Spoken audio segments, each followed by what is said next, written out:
Selamat datang di materi ke-13 mata kuliah pemrograman web mobile. Pada pertemuan ini kita akan membahas tentang Materialize CSS bagian 5 atau bagian terakhir ya. Yang pertama forms. Seperti yang kita ketahui, form merupakan elemen standar yang biasa dipergunakan untuk menerima input dari user. Dan karena dipakai untuk berinteraksi dengan user secara langsung, maka elemen ini biasanya dibuat sebaik mungkin untuk menarik perhatian user. Bagian dari form diantaranya adalah ini input field. Input field ini merupakan text field yang dipergunakan untuk menerima input dari user dan menunjukkan dengan jelas bagian mana yang sedang diedit oleh user. Untuk input field ini harus dimasukkan ke dalam kelas input field agar dapat dianimasikan menggunakan jQuery dalam Materialize CSS. Contohnya seperti ini. Contoh kodenya seperti ini. Div class input field call S6. Kemudian di sini ada input placeholder, berikutnya ID, first name, misalnya tipenya tag, kemudian class validate, kemudian labelnya untuk first name kelasnya aktif, kemudian teks yang ditunjukkan adalah first name seperti ini contohnya. Di sini kelas validate ini di baris kedua ini dipergunakan untuk menentukan apakah input yang dimasukkan oleh user itu sudah benar atau masih ada yang perlu diperbaiki. Di sini apabila inputnya benar akan menampilkan garis hijau, sedangkan apabila salah itu garisnya warnanya merah. Kemudian jika validasi ini tidak diperlukan, misalnya inputnya namanya tidak perlu divalidasi, kita cukup hapus kelas validate pada inputnya.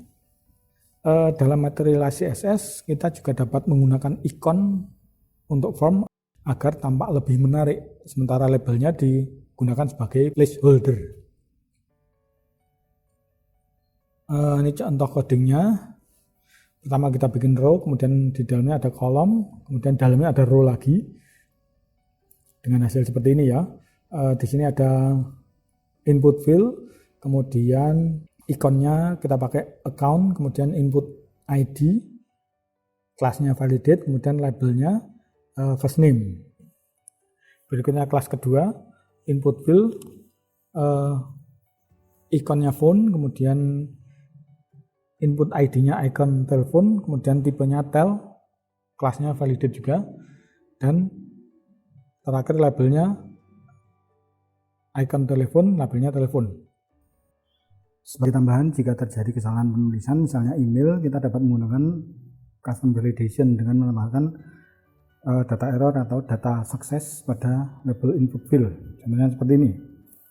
Div class input field, kemudian input ID-nya kelasnya validate, kemudian di labelnya label for email, data error, email salah, kemudian data sukses, kelas aktif, kemudian tampilannya email.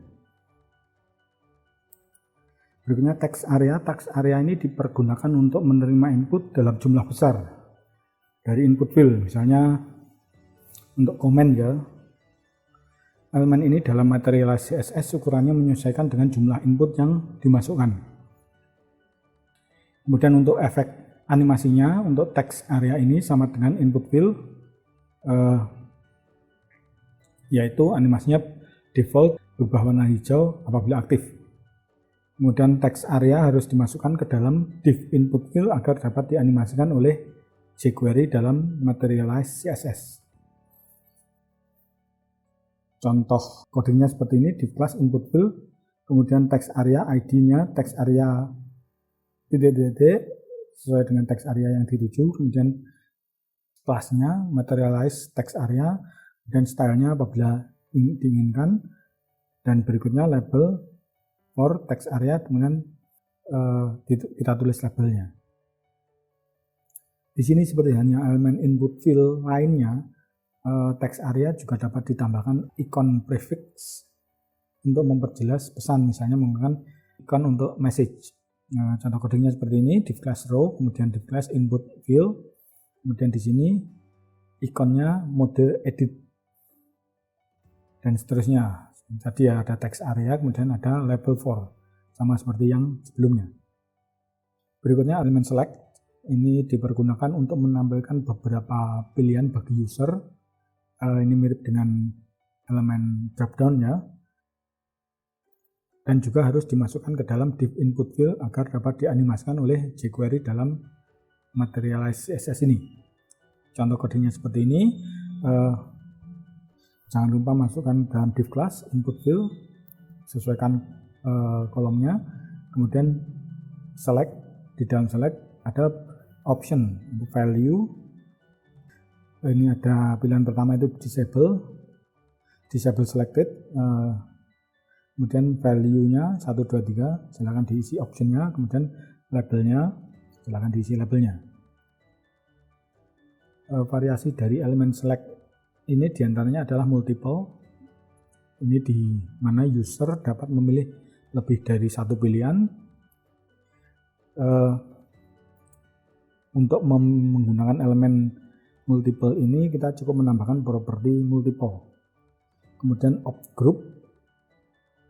option group ini untuk memberikan pilihan kelompok, kemudian juga menambahkan ikon dan juga menambahkan gambar. Khusus untuk select ini perlu dilakukan inisiasi terlebih dahulu. Penulisannya sangat mudah. Kita masukkan dalam file JavaScript yang kita buat, select material select. Berikutnya radio button. Ini radio button ini seperti biasa, seperti yang kita ketahui, dipergunakan untuk memberikan pilihan di mana user hanya bisa memilih salah satu dari beberapa pilihan yang disediakan. Atribut for itu dipergunakan untuk menghubungkan radio button dengan input.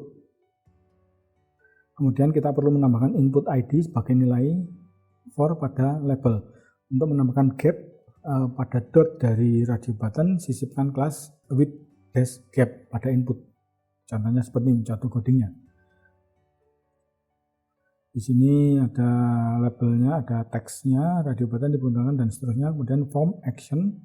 Kemudian di sini ada input name, type radio. Kemudian ID-nya kita tentukan check kosong. Kemudian label for S1 labelnya merah dan seterusnya. Ini bagian bawahnya sama. Dan yang berbeda di sini ada input class with gap. Name group 1 kemudian tipenya radio. Hasilnya seperti ini ya. Silahkan diganti-ganti codingnya untuk melihat perbedaannya. Berikutnya checkbox. Checkbox ini dipergunakan untuk menerima input ya atau tidak. Atribut for dipergunakan untuk menghubungkan checkbox dengan input. Kemudian seperti tadi, tambahkan ID input sebagai nilai dari atribut for tersebut. Contoh codingnya seperti ini, form action, kemudian label yang ingin ditambahkan, kemudian untuk inputnya, input type-nya checkbox, kemudian ID-nya.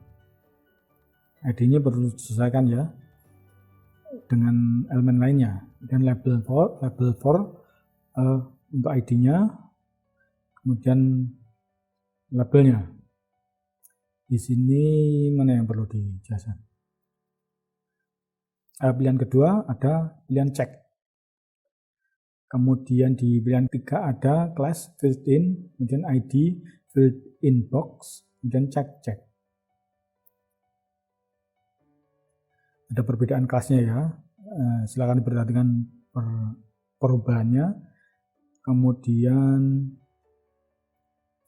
ini ID sudah disable. Ini tidak ada yang baru ini. Silakan diperhatikan coding-codingnya. Kemudian di sini ada beberapa variasi yang dapat dipergunakan untuk checkbox, misalnya filled in box. Tampilannya seperti ini ya. Kemudian indeterminate style. Ini mirip dengan checkbox default, namun fontnya tidak terlalu mencolok. Warnanya maksudnya ya, dan disable, artinya tidak dapat dipilih. Berikutnya switches dipergunakan untuk menampilkan tombol switch. Dan namanya sudah kelihatan ya, switches itu untuk menampilkan switch on off untuk memberikan pilihan sederhana bagi user. Penulisannya seperti ini. Kita tambahkan div class switch, kemudian label on off, input check, kemudian span class lever. Ini yang kedua sama ya, cuma cuma pilihannya yang berbeda, disable. Ini hasilnya seperti ini. Silakan diganti-ganti jika ingin melihat perubahannya.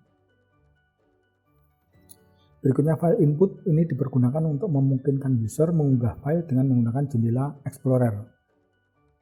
Kelasnya file field, input field.